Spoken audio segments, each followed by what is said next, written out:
Сегодня я хочу вам показать и рассказать об одном очень интересном явлении. Вот смотрите, это форзиция, обычная зеленая форзиция. Но в этом году она выдала вот такую вот разноцветную, ну или как принято говорить, вариегатную ветку.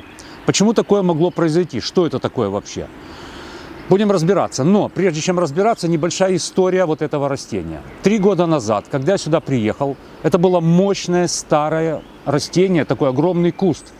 У него там ствол, из которого все эти ветки растут, ну, толщиной, наверное, с мою ногу. Очень толстый. Тогда я его 3 года назад радикально обрезал. Просто вот бензопилой срезал все старые толстые части.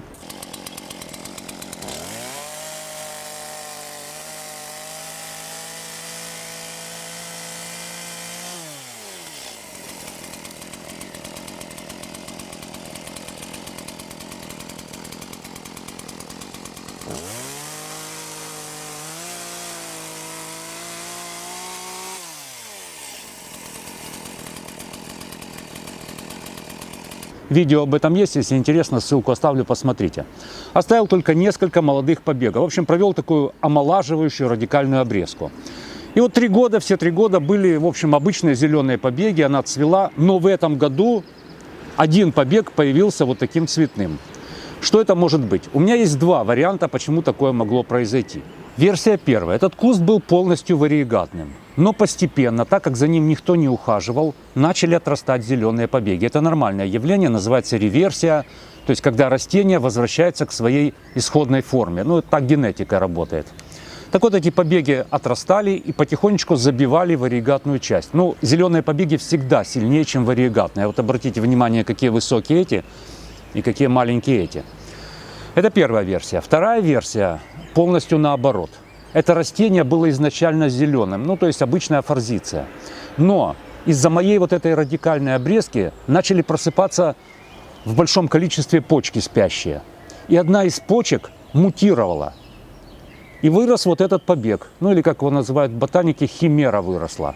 То есть одна из почек мутировавшая оказалась.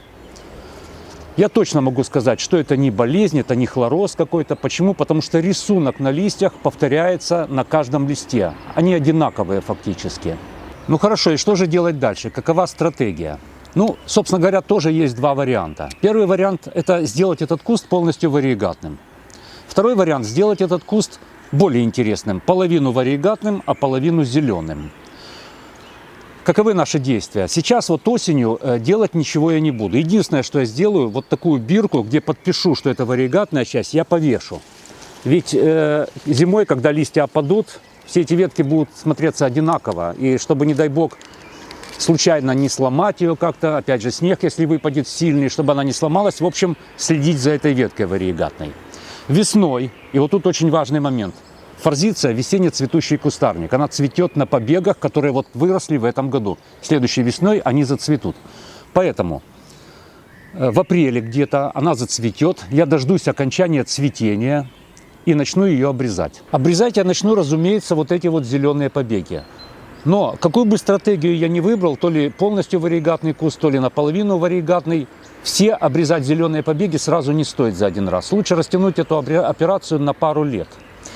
И вот эти вот мощные побеги, особенно которые растут в сторону вот этой вариегатной части, я удалю. Оставлю вот те побеги, которые растут в совершенно противоположную сторону, чтобы они ни в коем случае не затеняли эту вариегатную часть.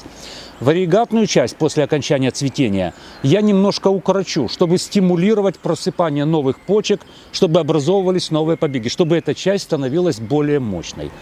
Ну и, конечно, где-то в июне приблизительно, когда уже начнут отрастать новые побеги, я нарежу черенки и поставлю их укоренять. Форзиция укореняется очень просто. И, надеюсь, таким образом размножу вот эту вариегатную часть. И будет у меня несколько вариегатных кустиков. Еще один вариант размножения этой части. Можно вот этот побег вариегатный пригнуть к земле и придавить его камнем. Конечно, не осенью, но весной там начнут образовываться корешки.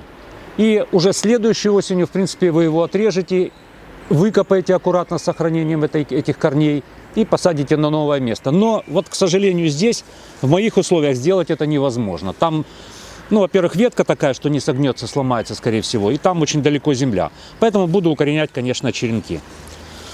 Ну вот, собственно, хотел вам показать это интереснейшее явление. Проверьте свои форзиции, да и другие кустарники, ведь варигатных кустарников много на самом деле. Проверьте, может быть, там есть такие побеги, и стоит свой кустарник немножко как-то переделать.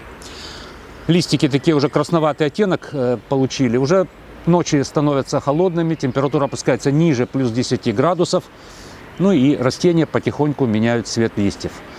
У меня на сегодня все, спасибо, что смотрели, удачных вам экспериментов, всего доброго.